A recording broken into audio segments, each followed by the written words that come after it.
दादा दादी के साथ एक कहानी सुनाता हूँ। आज पिंकी और उसका छोटा भाई विक्की बड़े प्रसन्न थे। 7 समुद्र पार इंग्लैंड से उनके हम उम्र भाई बहन राहुल व प्रज्ञानी जो आ रहे थे। यद्यपि वे उनके अपने चाचा श्री विपिन प्रताप सिंह के बच्चे थे, फिर भी पिंकी व विक्की की उनसे अब तक कभी मुलाकात नहीं हुई थी। पूरा परिवार अतिथियों के स्वागत की तैयारी में लगा था। दादा दादी, पापा मम्मी और पिंकी वे विक्की ही नहीं, घर के नौकर, दाई, माली, चौकीदार इत्यादि सभी कई दिनों से घर की सफाई में लगे थे। राहुल व प्रज्ञानी को अपने नए संबंधियों से मिलकर अच्छा लगा। दिन भर परिवार के लोगों का आना जाना लगा रहा। रिश्ते के ढेर सारे भाई बहन, चाचा चाची, दादा दादी, बुआ फूफा इत्यादि से प्रथम बार बच्चों की भेंट हुई। अच्छा, यही है तुम्हारी बेटी, कितने बड़े हो गए हैं ये दोनों, लगता है बेटी माँ जैसी है। वही नीली आँखों और काले बाल बड़ी सुंदर निकली है। अच्छा, क्या इन्हें हिंदी सिखाइए, नहीं तो हमारी बात समझ न पाते। अच्छी ट्रेनिंग दी तुमने इनको, इत्यादि जैसे शब्द कानों में गूंजते रहे।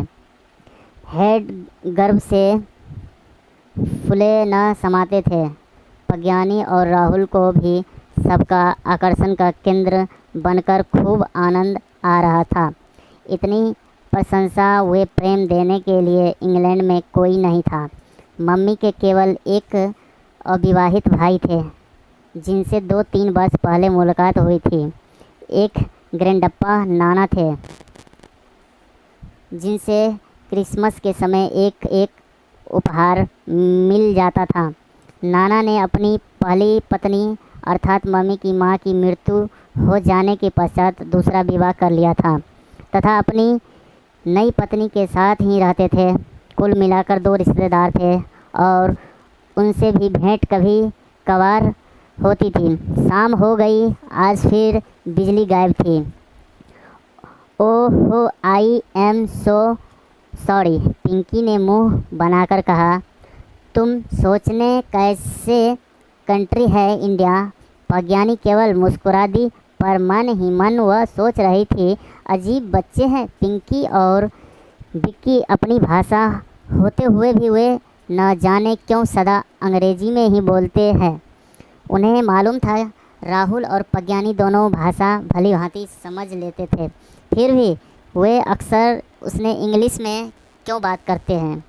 प्रज्ञानी तथा राहुल यहाँ आते समय प्रसन्न थे। उन्होंने सोचा था भारत में हिंदी का अच्छा अभ्यास हो जाएगा, परंतु यहाँ कोई भी ठीक से हिंदी नहीं बोलता था। बीच बीच में अंग्रेजी, यही नहीं अक्सर पिंकी विक्की आपस में भी विदेशी भाषा का ही प्रयोग करते थे। ऐसा क्यों।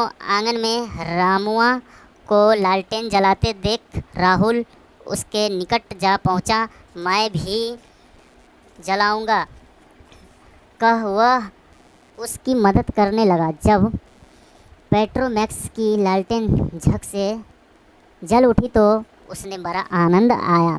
वह लालटेन उठाकर दादी के पास गया। लाओ बेटा इधर, दादी की खाट बाहर पीछे की तरफ बिछी थी। आओ मेरे पास बैठो, अपने हालचाल सुनाओ। दोनों रस्सी से बुनी चारपाई पर बैठ गए। कितना रोमांचकारी लग रहा था वातावरण। लालटेन की सीमित रोशनी में चारों ओर की टूटी दीवार, फर्श पर पड़ी दरारें तथा कानों में बेतरतीब बिखरी लकड़ियों वे कोयलों के ढेर अदृश्य हो गए। रह गया दादी का मधुर प्रेम भाड़ा। समीप्य दादी ने प्रज्ञानी को अपने से सटाकर बिठा लिया था और उसके रेशमी बालों को प्यार से सहलाने लगी। प्रज्ञानी को यह अच्छा लग रहा था। बाहर काली रात के साए में मेढकों का टर्रना सुनाई दे रहा था। ऊपर नभ में ढेर सारे ताड़े छिटके थे। प्रज्ञानी को अलग जैसे हुए किसी बीते हुए अतीत में पुनः आ गए थे। यही विशेष बात थी। थी डैड के देश की प्राचीन जीवन व सभ्यता से अब भी वह कितना जुड़ा हुआ था। बेटा, तुमने रामायण महाभारत की कहानियाँ सुनी है। दादी का कोमल स्वर सुन वह उत्सुकतापूर्वक उनकी ओर देखने लगी।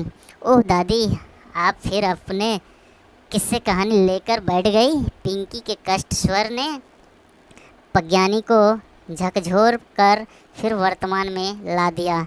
सुनाइए ना दादी, राहुल बोला। डैड ने कुछ सुनाया है, परंतु ओह नो, नॉट अगेन, फिर वही पुरानी कथाएं। पिंकी ने मुंह बनाया। बेटा, पुराना कथाओं में कितना ज्ञान भरा है। हमारे जीवन के सिद्धांतों, मान्यताओं व मूल्यों के विषय में इनसे पता चलता है। दादी बोली, आजकल के साइंस के ज़माने में तुम्हारी कहानियाँ बिल्कुल फिट नहीं बैठती। पिंकी ने बहस की। क्या मिलेगा हमें, उनसे जो ढूंढे उसे मिले। बहस सुन दादी भी आ गए और कहा, किस्सों द्वारा ही पहले आम लोगों को अच्छे बुरे का ज्ञान मिलता था। मनोरंजन के साथ आदर्श व मूल्य समझाने का कार्य भी हो जाता था। एक पंथ दो काज। दादी हंसी।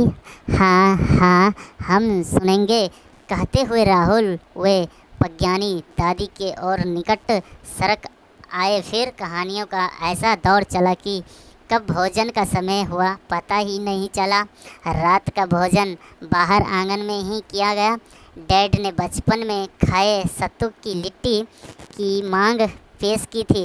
सुनते ही पिंकी बिक्की ने नाक भौं चढ़ाया और अपने लिए सूप, ब्रेड व अंडे बनवा लिए। दोनों विदेशी बच्चों के लिए लिट्टी ही विशेष व्यंजन बन गया। दादी ने गोबर के उपलों को काट के निकट ही रखवा लिया।